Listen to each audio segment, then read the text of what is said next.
पिछले 24 से 48 घंटे में मिडिल ईस्ट में बहुत सारी बड़ी बड़ी चीज़ें अमेरिका और ईरान के बीच हुई हैं, लेकिन नतीजा अभी भी जीरो है। अभी भी अमेरिका अपनी बात पर अड़ा हुआ है और उधर ईरान भी अमेरिका की शर्त मानने को तैयार नहीं है। हमले की लगातार धमकियां दी जा रही हैं, ईरान की तरफ से हमले किए भी गए हैं। बहुत कुछ पिछले 24 से 48 घंटे में मिडिल ईस्ट के अंदर हमें देखने को मिल चुका है। अभी अभी कुछ और लेटेस्ट अपडेट आ रहे हैं। हो सकता है कि बहुत जल्द यूरोप के अंदर अमेरिका और ईरान की बैठक हो जाए। ईरान अपना यूरेनियम छोड़ने को तैयार है। वहीं दूसरी तरफ खबरें ऐसी हैं कि अमेरिकी राष्ट्रपति डोनाल्ड ट्रंप ईरान के अंदर ही रहकर ईरान के यूरेनियम की निगरानी कर सकते हैं। बहुत सारी खबरें हैं, सारी खबरों को डिटेल के साथ और बहुत कम समय में आपके सामने रखने की कोशिश करूंगा। अब आप लोगों का मुझसे एक सवाल होगा कि पिछले 24 से 48 घंटे में मिडिल ईस्ट के अंदर इतना सब कुछ हो गया, लेकिन आपने 2 दिन से वीडियो ही अपलोड नहीं की है। देखिए, मैंने पोस्ट करके आप लोगों को बता दिया था कि वीडियो क्यों नहीं आ रही है। मैं कोई बहाना नहीं कर रहा हूँ। हमारे यहाँ पर अब तक का मेरी ज़िंदगी का सबसे भयानक तूफान आया। हमने अपनी ज़िंदगी में बहुत सारी आंधियाँ देखी हैं, तेज़ बारिश भी देखी है, लेकिन मेरी ज़िंदगी में अब तक इतना भयानक तूफान नहीं आया था जितना भयानक तूफान परसों रात आया है। तूफान इतना भयानक था कि सैकड़ों बिजली के खंभे उखड़ गए, सैकड़ों पेड़ उखड़ गए, पूरे शहर में बत्ती गुल हो गई। कभी भी ऐसा नहीं हुआ किसी भी आंधी तूफान में कि पूरे शहर की बत्ती गुल हो जाए। तकरीबन 30-35 घंटे पूरे शहर की बिजली गुल रही है। 90 किलोमीटर प्रति घंटे की रफ्तार से तूफान आया था। छत पर जो सोलर पैनल लगे हुए हैं लोगों के, वो उड़ गए, टीन शेड उड़ गए। चलिए, ये तो बहुत हल्की चीज़ें हैं। एसी के जो आउटडोर रखे हुए होते हैं छत पर, वो तक उड़ गए। मेरे खुद के एसी के आउटडोर जहां पर रखे हुए थे वहां पर नहीं मिले। तूफान के बाद काफ़ी दूर छत पर पड़े हुए मिले। कुछ लोगों के ऊपर से नीचे गिर गए। एसी का आउटडोर कोई हल्का नहीं होता है, बहुत भारी होता है, लेकिन हवा से वो तक उड़ गया। तो सोच सकते हैं कि हवा की स्पीड कितनी होगी। बहुत बड़ा नुकसान शहर में हुआ है। तो हालात बहुत ज़्यादा खतरनाक बने हुए हैं। मौसम ऐसे करवटें ले रहा है, ऐसे आंधी तूफान आ रहे हैं जो मैंने पहले कभी नहीं देखे। हमारे शहर में तो फिलहाल अभी 1 महीने के अंदर ही बहुत सारे आंधी तूफान आ चुके हैं। आप लोग कहाँ पर रह रहे हैं और आपके यहाँ पर इस वक्त मौसम कैसा है, कमेंट बॉक्स में ज़रूर बताएं। यही वजह थी कि हम पिछले 24 से 48 घंटे में आपके सामने कोई वीडियो नहीं ला पाए, क्योंकि सब कुछ ठप पड़ा हुआ था। वाईफाई भी बंद था, लाइट भी ख़राब थी, एसी भी बंद थे, बहुत सारी चीज़ें थी जिसकी वजह से हम स्टूडियो में नहीं आ पा रहे थे। फिलहाल टॉपिक पर आते हैं। मिडिल ईस्ट की 2 दिन पहले की रिपोर्ट में मैंने आपको बताया था कि अमेरिका ने कई सारे ईरान के ठिकानों पर हमले किए। पलटकर जवाब दिया ईरान ने और अरबी देशों में अमेरिका के जो ठिकाने बने हुए हैं वहां पर हमले किए। इस पूरी जंग के दौरान ईरान ने शायद पहली बार इतनी मिसाइलें जॉर्डन के बेस पर मारी हों। ये वो बेस है जहां पर अमेरिका के लड़ाकू विमान खड़े हुए हैं। F-35, F-60 लड़ाकू विमान अमेरिका जॉर्डन के अंदर ही बेस पर रखता है। वहीं पर हमले किए और कई सारे लड़ाकू विमानों के हैंगर को नष्ट करने का दावा ईरान की तरफ से किया गया। हमले परसों भी हुए थे और कल भी हमले कुछ ईरान की तरफ से किए गए। अब शाम के वक्त में क्या होता है? शाम के वक्त में डोनाल्ड ट्रंप की तरफ से एक बड़ा पोस्ट आता है। ट्रंप ने अपनी पोस्ट में कहा कि अमेरिका आज रात ईरान पर जबरदस्त हमला करेगा। आने वाले टाइम में कभी भी हम खारग आइलैंड और तेल से जुड़े दूसरे इंफ्रास्ट्रक्चर पर कब्जा कर लेंगे और उनके तेल और गैस मार्केट पर पूरी तरह कंट्रोल कर लेंगे, ठीक वैसे ही जैसे हमने वेनेजुएला के मामले में किया है। कल भारतीय समय के मुताबिक शाम के वक्त में ट्रंप ने यह पोस्ट किया था, जहां पर साफ धमकी देते हुए कहा था कि आज की रात जो गुजर चुकी है, इस रात में खतरनाक हमले ईरान के ऊपर किए जाएंगे और वेनेजुएला के तेल की तरह ही हम ईरान के तेल पर भी कब्जा कर लेंगे। लेकिन कुछ ही घंटों के बाद ट्रंप पलट जाते हैं। ट्रंप की तरफ से कुछ ही घंटों के बाद पोस्ट आता है कि देखिए, हमने अपने हमलों को रोक दिया है, आज की रात अमेरिका ईरान के ऊपर हमला नहीं करेगा। ट्रंप की तरफ से पोस्ट में दावा किया गया कि दोनों पक्ष अमेरिका और ईरान बातचीत करने के लिए तैयार है, इसलिए हमने अपने हमलों को आज की रात टाल दिया है। अमेरिका अब ईरान के ऊपर हमला नहीं करेगा। अब ट्रंप की ये कोई नई धमकी तो थी नहीं। पिछले 3 साल से ट्रंप इसी तरह की लगातार धमकियां दे रहे हैं। पहले हमास को धमकियां दी कि हमास के साथ हम ऐसा करेंगे कि उनको जहन्नम दुनिया में ही दिख जाएगी। बहुत बड़ी बड़ी बातें हमास को लेकर भी कही थी, लेकिन हमास आज भी गाजा के अंदर तैनात है। हिजबुल्लाह को भी खत्म करने की बातें ट्रंप कब से कर रहे हैं। और ईरान को लेकर पिछले 3 महीने में किस तरह की बयानबाजी इनकी तरफ से की गई है, मानो ऐसा लगता है कि इनके पास बहुत कुछ है और एक पल में ये सब कुछ तबाह कर देंगे। परमाणु हथियार के अलावा इनके पास है कुछ नहीं। ताकत हमने देख ली पिछले 3 महीने में अमेरिका की सेना की भी, कि ये किसी भी देश के अंदर जाकर जो ईरान जैसी ताकत रखने वाला देश हो उसके साथ जीत ही नहीं सकते। वेनेजुएला जैसे देशों को ये लोग काबू में कर सकते हैं, लेकिन ईरान को काबू कर पाना बहुत मुश्किल है। ये जो खत्म करने की धमकियां देते हैं कि हम ऐसा कर देंगे वैसा कर देंगे, ये सिर्फ इनके पास परमाणु हथियार होने की वजह से इतनी बड़ी बड़ी बातें बोली जाती हैं, वरना इनकी औकात नहीं है कहीं पर भी कुछ भी कर दें। फिलहाल हमलों को टाल दिया।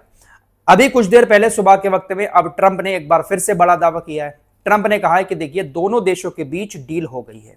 समझौता हो चुका है, बस एक आखिरी सिग्नेचर रह गया है। व्हाइट हाउस में बोलते हुए ट्रंप ने दावा किया कि अमेरिका ने ईरान के साथ युद्ध को लेकर एक शानदार समझौता कर लिया है। ट्रंप ने कहा कि हमें ऐसी उम्मीद है कि हमने जो समझौता किया है उस समझौते के तहत straight of Hormuz Iran officially पूरी तरह से खोल देगा और आने वाले हफ्तों के अंदर यूरोप के अंदर अमेरिका और ईरान के बीच यह समझौता हो सकता है। इसीलिए हमने अपने हमलों को भी टाल दिया है। अब इनको किसी ना किसी तरह से बचना तो है, अपने बयानों को बचाना तो है। जो लगातार ये बड़ी धमकियां ईरान को खत्म करने की देते हैं, हमला करते नहीं है, ईरान खत्म नहीं होता है, तो किसी ना किसी बहाने इनको बाहर भी तो आना होता है। इन्होंने बड़ा दावा कर दिया कि ईरान समझौते के लिए राजी हो गया, लेकिन ईरान की तरफ से कहा गया है कि ये जो बड़े दावे किए जा रहे हैं ना कि पूरी तरह से जंग खत्म हो गई और डील हो चुकी है ईरान अमेरिका के बीच, ऐसा कुछ नहीं है। अभी भी ऑफिशियली किसी तरह की कोई डील अमेरिका और ईरान के बीच नहीं हुई है।